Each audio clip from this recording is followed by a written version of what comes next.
जीवन का सबसे बड़ा शत्रु है आपका अज्ञान। अज्ञान भी किस तरह का कि आपको ये ही समझ नहीं हो, जब आपको ये ही समझ नहीं हो कि ये जो मैं कर रहा हूं ये कोई जान नहीं रहा, इसे किसी ने देखा नहीं और मैं कर रहा हूं, यही तुम्हारा सबसे बड़ा ज्ञान है। जब भी आप कोई कर्म करते हो उसके पीछे आप पहले विचार करते हो और विचार के बाद कर्म करते हो, और विचार के पीछे कौन सी धारणा है उसका भी ध्यान करना चाहिए कि जो हम कर रहे हैं उसके पीछे कौन सी धारणा है। जैसे कि कोई कार्य आपने किया, पहले विचार करा कि मैं ऐसा कर दूं और ऐसा क्यों करूं, उसके पीछे भी एक धारणा होगी कि ऐसा तुमने क्यों किया, तब आप कर्म करते हो। इतना लॉजिक आप लगाने के बाद कोई कर्म करते हो और फिर आप सोचते हो कि मैंने कुछ करा ही नहीं, चाहे वो सही हो या गलत हो।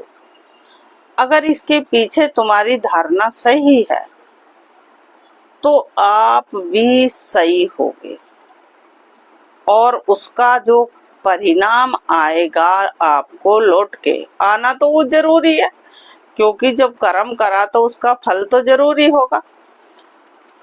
तो उसका जो परिणाम जब आएगा तो वो ही आएगा जिस धारणा से आपने वो कर्म को करा।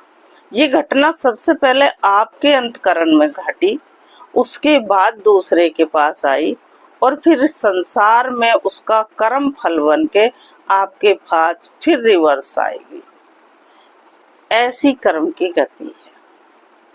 तो जब भी हम कोई कार्य करें तो इस बात का हमें ध्यान रखना चाहिए कि हमने उस कार्य को किस भावना से करा। अपना कहीं अंतकरण तो खराब नहीं कर लिया, क्योंकि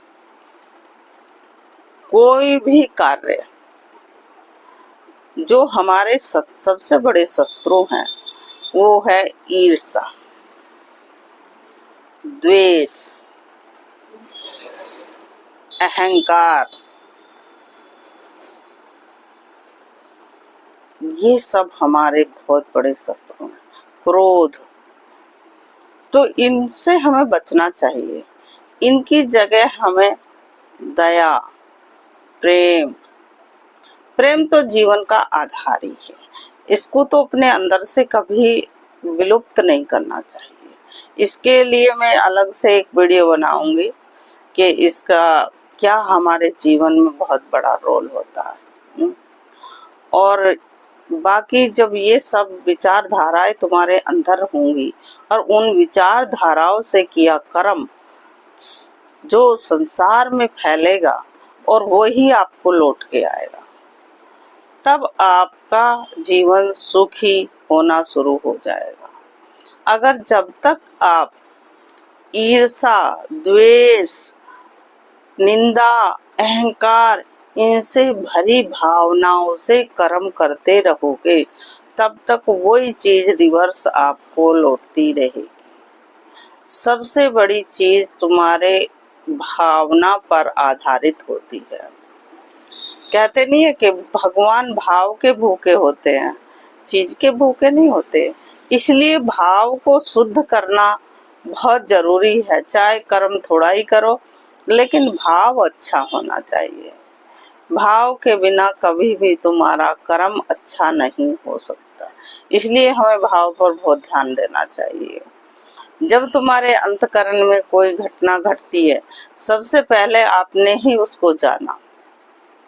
जब वो बाहर निकलती है दूसरे तक पहुंचती है। लेकिन मूर्ख इतने अज्ञानी होते हैं कि वो सोचते मेरे अंदर जो घटा वो किसी ने जाना नहीं। अरे तुम्हारे अंदर ही तो सबसे पहले घटना घटी और तुम्हारे अंदर ही तो वो परमात्मा बैठा है जो उसको सब जान रहा है और वो ही फल देने वाला है।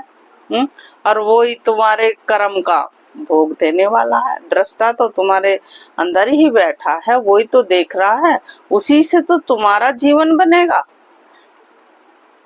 उससे थोड़ी बनेगा। दूसरा जो कर रहा है उससे तुम्हारा जीवन बनेगा, तुम्हारा तो उससे बनेगा जिस धारणा से तुम कर्म करते हो, उससे तुम्हारा जीवन बनेगा, क्योंकि वही तुम्हें लौट के आएगा। दृष्टा तुम्हारे अंदर है, छुपा किससे रहे हो? ये कभी भी छुपता नहीं है। ये सबसे बड़ा अज्ञान होता आदमी का, जो ये सोचता है कि मैं जो कर रहा हूँ किसी ने जाना नहीं है। वो सबने क्या, सबसे पहले आपने ही जाना, और आपने जाना तो समझ लो सबने ही जाना, परमात्मा ने जाना, और परमात्मा ही तो तुम्हारे कर्म का फल देने वाले हैं। ओम शांति।